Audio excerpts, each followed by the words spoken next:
네, 한판 브리핑 김수민 평론가와 함께하겠습니다. 어서 오십시오. 네, 반갑습니다. 자, 오늘 검찰이 더불어민주당 이재명 대표와 관련한 법인카드 유용 의혹 강제 수사에 들어갔는데 오늘 경기도청에 대한 압수수색도 있었습니다. 네, 수원지검 공공수사부는 경기도청 총무과 비서실 등의 10여 곳과 법인카드 사적 사용처로 지목된 식당, 상점들을 압수수색했습니다. 이날 압색 영장에는 이 대표가 업무상 배임 혐의 피의자로 적시되기도 했고요. 예. 검찰의 강제 수사는 이번이 처음입니다. 앞서 지난해 대선 법인카드 유용 의혹을 폭로한 조명현 씨는 국민권익위원회에 이 대표가 이를 지시 혹은 묵인했다라고 신고를 했고요. 예. 검찰은 국민권익위로부터 사건을 넘겨받아서 수사를 벌여왔습니다. 이르면 올해 안에 김혜경 씨 등에 대한 소환 조사도 진행이 될 계획이다라고 전해졌습니다. 이게 오늘 이제 경기도청에 대한 압수수색이 진행이 되자 김동연 현 경기도지사가 긴급 기자회견을 가졌습니다. 김동연 지사의 발언을 잠시 듣고 갑니다. 참으로 개탄스럽고 참담합니다. 도대체 이 나라는 어디로 가고 있는 겁니까? 이 나라가 검찰 국가입니까? 검주 국가입니까? 이 나라의 주인은 누구입니까? 도대체 이 나라에 정의가 있는 겁니까? 이 나라에 공정이 있는 겁니까? 공정과 법치는 말로만 하면 되는 겁니까? 만약에 행동으로 그와 같은 공정과 법치를 보이지 못한다면 말이라도 안 했으면 좋겠어요. 이건 우리 국민들과 우리 젊은 학생들, 청년들 사기치는 거 아닙니까? 네, 김동연 경기도지사 오늘 굉장히 또 강한 발언으로 말씀을 한 것 같은데 장 변호사님, 그러니까 네. 이 검찰의 압수수색 과정에 어떤 문제가 있었던 겁니까? 왜냐하면 이제 압수수색 대상에 뭐 김동연 새 신임 지사잖아요. 예. 그런데 뭐 PC도 뭐 다 본인의 PC. 들여다봤다 막 예. 이러니까 언짢을 수 있겠다는 생각이 드는데 또 이 수사 과정 중에 그런 게 있었습니다. 압수수색 영장을 한번 검찰이 청구했는데 법원이 기각을 했어요. 예. 압수수색 영장은 많은 분들 아시겠지만 거의 100% 발부가 되거든요. 왜냐하면 그 반대 진영에 있는 상대방 이야기는 못 듣고 이제 검찰이 수사한 그 중간 과정을 보고 우리가 더 수사를 하기 위해서는 여기를 들여다봐야 됩니다. 이런 필요성을 이제 일방적으로 듣다 보니까요. 그래서 아하. 거기에 대한 이제 문제 의식도 법원이 갖고 있는 부분이 있는데 예. 한번 기각을 했다는 거예요. 언론 아. 보도를 보면 아하. 이미 제출 받는 게 좋겠다라는 취지였다는 겁니다. 압수수색하지 말고 예. 제출 받아라. 그래서 제가 이제 기사에 나온 부분은 아닌데 이게 추가 폭로 형식이지 않습니까? 처음에 이미 뭐 배모 비서관이란 사람은 기소돼가지고 다 거의 수사는 일단락이 됐어요. 예. 그런데 추가로 그때 포함되지 않은 사실을 새로운 폭로라고 해서 다시 환기를 시킨 건데 아마 그 금액 그 기간 이런 게 상당히 적을 걸로 추정됩니다. 저 개인적으로는 영장을 야. 한번 기각한 걸로 봐서는 예. 이미 제출을 받지 못할 정도인데 법원이 그렇게 종용은 못하니까요. 아하. 그러다가 아마 그 부분에 대해서는 뭐 수사 보완이 이루어지지 않았는지 두 번째 영장 발부로 압수수색이 단행된 건데 예. 이건 좀 이미 첫 번째 수사가 다 끝나고 이랬는데 후발적으로 하니까 그러면 이거 계속하는 거냐 끝까지 하는 거냐 폭로가 있을 때마다 그럼 계속 압수수색이 있는 아하. 거냐라는 물음표가 조금 쳐지는 부분이 있는 것 같습니다. 자, 김정익 비대위원은 이 부분 오늘 압수수색 부분 어떻게 보셨는지? 압수수색이 너무 많이 하면 과하다는 얘기가 나오는 건 예. 당연할 것 같고요. 예. 그리고 이제 현직 지사의 입장에서는 아니 그동안에 압수수색 몇 번 했는데 왜 이번에 또 내 사무실까지 가서 다 뒤지고 다니는 거야? 라면 기분이 굉장히 불쾌할 것 같아요. 예. 예. 지체된 정의는 정의가 아니라고 얘기하는데 사실 저는 좀 아쉬운 게 왜 처음에 수사할 때부터 조명현 씨가 아마 불러다가 그때 제대로 진술을 이끌어냈으면 다시 야 수사가 너무 엉터리였어라고 얘기하면서 이렇게 폭로하지는 않을 거 아닙니까? 예. 애초부터 문재인 아하. 정부에서 이루어진 이 법카에 대한 수사는 상당히 미온적이고 그리고 부실했다. 이런 얘기를 할 수밖에 없어요. 그건 똑같은 경우 그 울산 선거부정 관련해 송철호, 황운하 이분들에 대해서 수사가 정말 엉망진창으로 진행되다가 나중에 법정에 들어가서 몇 년 뒤에 지나서 이게 문제가 있다는 것들을 확인이 돼서 그 실형까지 뭐 이렇게 내려진 거 아닙니까? 예. 이런 부분에 있어서는 이 사태가 처음 발단은 애초에 검찰의 수사가 제대로 안 됐다. 근데 그 이유는 무엇이었을까? 문재인 정부 때. 뭐 그런 생각이 듭니다. 장 변호사님. 저는 이게 문재인 정부 검찰이라기보다는요. 예. 문재인 정부와 엄청나게 각을 세우고 있던 윤석열 검찰총장 체제 하에서 수사가 이루어졌던 부분은 저희가 놓칠 수는 없는 부분이라고 생각이 들고요. 예.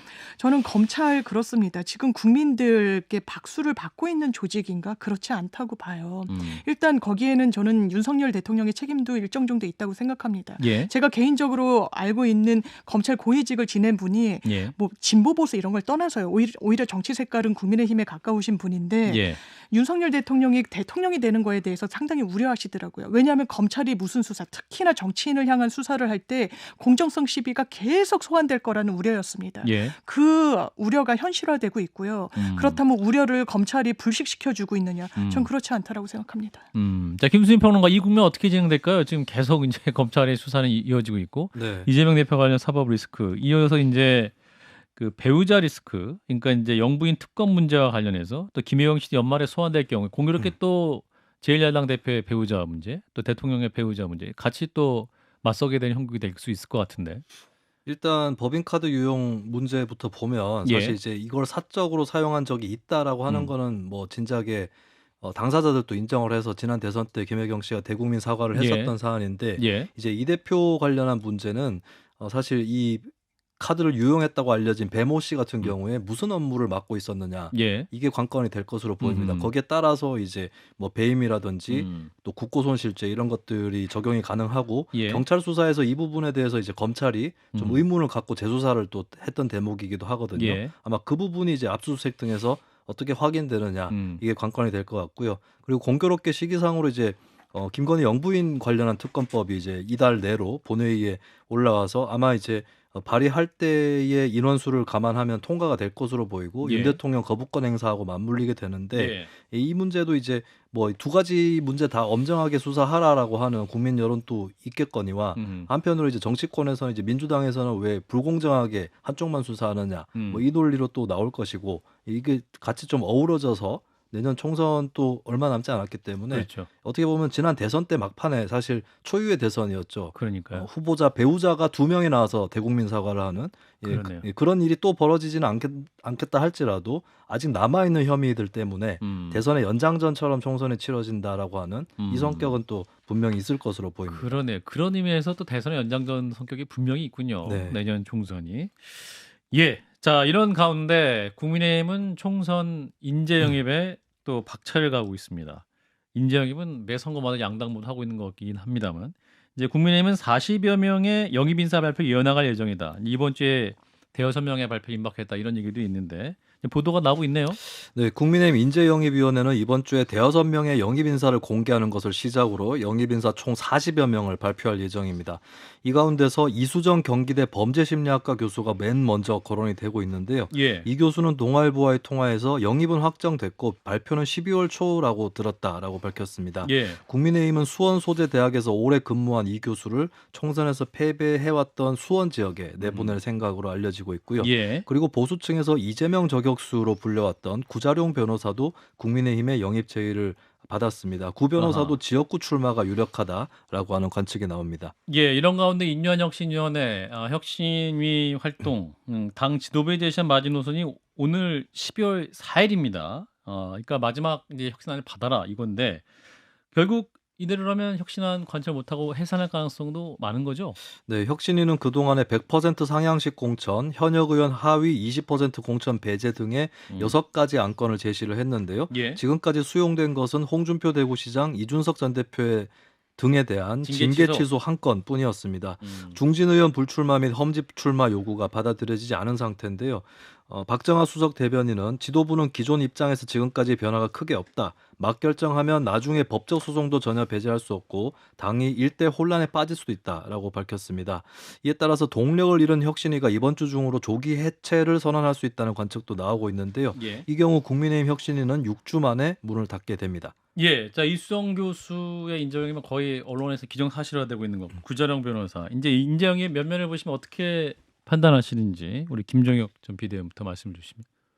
그래서 이제 몇 명, 약 40명이라고 그러잖아요. 40명을 이제 주별로 이게 수차적으로 발표하겠다는 네, 거죠. 그게 뭐 면면들이 다 드러나지 않았기 때문에 섣부르게 뭐라고 판단하기는 어렵습니다만 예. 대표적으로 나온 분들 이수정 두 분 교수. 좀 아는데 제가 아, 방송 많이 하는 분들이잖아요. 네, 두 뭐 분 다. 방송도 많이 하고 이수정 교수 같은 경우는 제가 옛날에 방송할 때 제 프로에 나와서도 하셨었던 분이고 아, 그런데 맞아요. 네. 이분들은 그 공통적인 특징은 그 굉장히 논리적인 분들이고 그리고 중도층에도 그렇게 큰 거부감이 있는 분은 아니다. 예. 약간 소구력이 있다. 그런 분들인 것 같아요. 그러니까 사실 당 지도부로서는 아마 이번에 그 영입하는 인사들의 기준을 거기에 많이 두지 않을까. 중도 확장. 그리고 굉장히 그 합리적이고 논리적인 그걸 전개할 수 있는 자기 주장을 전개할 수 있는 분들. 그다음에 방송이나 이런 것들을 통해서 좀 친화력이 있는 분들. 뭐 이런 분들을 많이 영입하지 않을까. 그리고 뭐 계속 야당에서 얘기하는 뭐 검사 얘기하는데 지금 검사는 그 얘기한 지 벌써 얼마 됐습니까? 검사 40명을 꽂을 것이다. 네, 1년 됐어요. 1년. 1년 내내 노래를 불렀어요. 그래서 누가 됐습니까? 그래서 저는 그거 보면 아이고 정말 아까 얘기했던 뭐 민생 이런 얘기 계속하고 뭐 일본 얘기하고 검사 얘기하고 그런 것들이 레파토리 이 프레임을 만들기 위한 민주당의 레파토리구나 하는 것들을 다시 한번 확인하게 됩니다. 예, 자 장미 변호사님은 네. 또 민주당 총선 기획당 입장에서는 사실 이수정 교수가 1호 영입 인사처럼 거론되고 있는 거잖아요. 아. 저는 이분이 영입 인사라고 이런 생각이 들었던 거예요. 아. 왜냐하면 대선 때 윤석열 캠프에서 캠프에서 활동하셨죠. 일을 했던 네. 분 아닙니까? 아하. 그런데 총선 때 나가면 그때마다 다시 재소환되면 영입 인사라고 할 수 있는 건지 전 좀 아쉬워요. 뭐 교수, 변호사, 법조인 다 국회에 필요하겠지만 전 오히려 윤석열 대통령이 사실 임기 초기에 우주청 이야기하고 미래 먹거리 이야기하면서 과학 굉장히 지원 아끼지 않겠다고 했어요. 최근에 R&D 예산 삭감으로 굉장히 퇴색하긴 했는데 그렇다면 과학계 인사를 깜짝 정말 하나의 상징적인 차원에서 우리 정부가 이렇게 R&D 예산에도 신경을 앞으로 더 써나가겠다. 미래 먹거리에 더 주목하겠다. 이런 인사를 했으면 더 감동이 있지 않았을까. 사실 회전문 돌려막기식으로 보여지는 이 인사를 사실상 1호로 내다 보니까 좋은 분 40분 정도를 모셨겠지만 감동이 상당히 좀 반감되는 것 같습니다. 김기현 대표가 영입한 인재 1호는 조정원 의원은 맞죠, 그죠? 이제 인재 영입위원회 차원에서는 네, 뭐 이제 네. 이수정 교수가 둘 발표된 다 거. 감동은 없습니다. 아니 근데 저는 이제 그 반문하고 싶은 게 예, 김정일 비대위원. 제 감동이 없는 그 인재 영입이라도 좀 하면서 그런 말씀을 민주당에 해주셨으면 민주당이 지금 좋겠다. 깜짝 놀랄 카드를 준비하고 있을지도 몰라요. 그래요? 준비하고 있죠. 아 있어요? 뭐 제가 하는 건 아니라서 모르겠지만 당연히 깜짝 놀랄 카드가 하고 있어요. 있지 않죠. 제가 보기엔 민주당 인재 영입하기 참 어렵습니다. 현실적으로. 왜냐하면 현역 의원들이 너무나 많아요. 약 170명 정도 가까이. 거의 승자의 저주라고 할 정도로 아. 모든 자리를 다 차지하고 있어서 예. 그분들 대신에 누군가를 영입하려면 피 터지는 싸움을 해야 되는데 예. 그거 쉽지 않습니다. 김수현 평론가가 웬만하면 잘 안 웃어주시는데 지금 민주당 상황과 장 변호사님 얘기 묻고 계시는데 자, 이 어떻게 보세요, 김수현 평론가는 지금 국민의힘이 이제 매주마다 아마 대여섯 명씩 발표를 하고 그러면 58, 40 그러니까 한 2달 정도 이렇게 매주 이렇게 새로운 인재 영입을 국민들에게 발표한다는 그런 포석인 것 같은데 이런 것이 어떤 총선 분위기를 올리고 또 국민들의 지지로 이어질 수 있을까요? 국민의 여당 지지로? 일단 인재 영입 퍼레이드라고 부를 수 있을 텐데 그렇죠. 이거는 이제 역대 총선마다 계속해서 등장해왔던 레파토리고 한 10번 정도까지는 좀 네. 사람들이 뉴스를 보는데 한 15번 넘어가면 그게 이제 뉴스다. 두 가지 측면이 있는데 예. 식상할 때가 됐다는 측면도 있고요. 그렇죠. 근데 한편으로는 하지 않을 수는 없다. 하지 않을 수는 라는 없다. 측면은 분명히 있을 것이고 음. 좀 냉정하게 돌아봐야 될 부분은 이제 우리나라들이 이제 거대 정당인데 그렇죠. 거대 정당이면 안에 사람이 많다는 거거든요. 예. 근데 선거할 때마다 외부에서 인재 영입이 두드러질 수밖에 없는 아하. 이 현실에 대해서는 좀 고찰이 필요해 보인다라고 보여지고요. 예. 그리고 이제 결국에는 뭐 당들이 영입 자체보다는 영입 인사가 어떤 인상과 흐름을 만들어내느냐 이게 더 중요할 것으로 보입니다. 그리고 이수정 교수의 경우는 예. 이수정 교수가 이제 방송 출연을 통해서 범죄에 대해서 많이 다뤄왔었고 그렇죠. 특히 최근에 성범죄나 이런 것들이 많이 조명을 받았기 때문에 예. 좀 청년 여성층 사이에서 이수정 교수에 대한 인지도 높은 편이거든요. 예. 근데 그 인지도를 이제 끌고 갈 수 있을 거냐, 국민의힘으로 끌고 들어갈 수 있을 건지, 아니면 본인만 넘어가는 결과가 될 건지, 이거는 이제 앞으로 정치를 어떻게 하느냐에 따라 달려 있는 것 같습니다. 예, 민주당은 언제 인재영입 발표하세요? 왜냐면 인재 영입 위원장이 이재명 대표가 이제 맡고 있고 위원장이 거기도 활동 안 하시는 분주하게 거 하고 계세요? 하고 있으니까요. 예. 조만간 발표가 있지 않겠습니까? 민주당은 영입자를 뗐죠. 인재위원장. 그렇지. 영입이란 인재 말을 맞아, 했어요. 영입됐죠, 인재위원장. 기다리겠습니다. 네. 지켜보십시오. 굉장히 여유로운 마음을 기다리고 계세요. 자, 이런 가운데 이제 정기국회가 종료되는 시점인데 민주당이 임시국회를 수립을 해서 3대 사안에 대해서 국정조사하겠다 이런 입장이죠. 네, 국정조사 3대 사안이라고 했을 때 여기서는 이제 서울 양평 고속도로 특혜 의혹, 해병대 채모상병 순직 사건, 오송 지하차도 참사 사건 이렇게 세 가지입니다. 예. 홍익표 원내대표는 MBC 라디오 김종배 시선집중 인터뷰에서 국정조사 건들은 이미 국회법 절차에 따라 본회의에 올라가 있는 상황이라면서 국민의힘이 법사위 파업으로 여야가 합의한 500건의 법안이 밀려 있다면서 우리는 무조건 12월 임시국회를 열 생각이라고 강조했습니다. 예. 또 예산안 처리 시점에 관련해서는 정기국회가 끝나는 12월 9일을 넘길 생각이 없다면서 최악의 경우를 대비해 감액과 증액이 다 포함된 수정안과 삭감안만 있는 수정안 이렇게 두 개를 준비해뒀다라고 밝혔습니다. 예, 그래서 뭐 예산안 관련해서는 여야 모두 2+2 합의체를 만들었다 뭐 이런 얘기도 있긴 합니다만, 자 일단 민주당이 추진한 3대 국정조사 각각 사안에 대한 국정조사 필요한 사안인지 아닌지 여야 간의 입장 분명 달라 보이긴 합니다만, 일단 서울 양평고속도로 특혜 의혹, 해병대 채모상병 순직 사건, 오송 지하차도 사건인데, 자 김재욱 전 비대위원 어떻게 판단하십니까? 민주당의 3대 국정조사 요구. 근데 뭐 민주당은 저희 당의 입장에서는 예. 민주당은 뭐 상습적으로 탄핵을 계속 그 장관들에 대해서는 대통령에 대해서까지 얘기하고 해임을 하겠다고 계속 뭐 그렇게 강조를 하고 계시고 또 특검 뭐 이런 국정조사 이런 것도 항상 들고 나오시잖아요. 예, 예. 그런데 이태원 참사에 대한 국정조사 결과가 뭐 단 하나라도 경찰이나 검찰에서 수사한 내용에 볼 때 단 한 개라도 밝혀낸 게 있었나요? 한 가지라도 없었잖아요. 근데 거기서 무슨 김남국 의원은 뭐 보고받으면서 코인 거래를 하셨다는 걸 나중에 보도가 돼서 예. 시끄럽기도 했습니다만 예. 세월호도 마찬가지입니다. 세월호에 대해서도 도대체 조사가 몇 번 이루어졌습니까? 그 수없이 많은 조사가 이루어졌는데 나중에 세월호가 인양됐을 때 거기서 주장했던 것들 중에서 단 한 가지라도 사실이었던 게 있습니까? 다른 게 없었잖아요. 그러니까 제가 보기에는 저는 국정조사 그 기자하면서 많이 봤는데 국정조사를 통해서 사람들을 불러다 호통치고 정치적으로 이용하는 거 외에 거기서 무슨 실체적인 진실을 드러낸 적이 있었든지에 대해서 정말 거의 기억이 나는 게 없습니다. 국정조사 무용론인데 장 변호사님. 저는 이 세 가지는 국민적인 관심사가 상당히 크다라고 생각합니다. 해결되지 않은 그 의문점들도 상당히 많고요. 특히 채모상병 순직 사건과 관련해서는 최근에 국방부 장관 비서관인가요? 예. 문자 물증이 나오기도 했죠.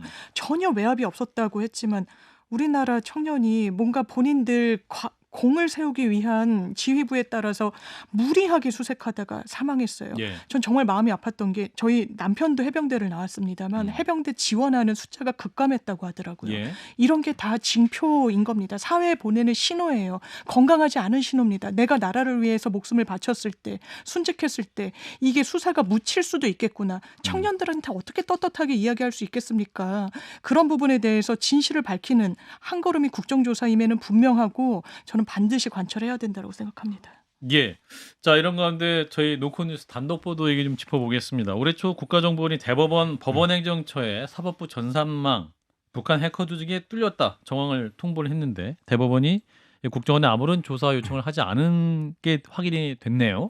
네, 국정원은 북한 정찰 총국 산하 해커 그룹으로 알려진 라자루스가 작년부터 올해 초까지 사법부 전산망에 침투한 것으로 의심된다는 정황이 있다라고 대법원에 통보를 했었는데요. 예. 대법원은 국정원의 보안 점검 대상이 아니기 때문에 이 경우에는 대법원의 요청이 있어야 국정원의 추가 조사가 가능합니다. 예. 근데 중앙일보와 통화한 국정원 관계자는 통보 이후로 대법원으로부터 협의 요청이 없었다라고 밝혀서 논란이 시작이 됐는데요. 예. 대법원은 북한 라자루스로 단정할 수 없었고 3월 악성 코드 차단 시스템을 개발한 이후에 문제가 없었다라고 해명을 했습니다.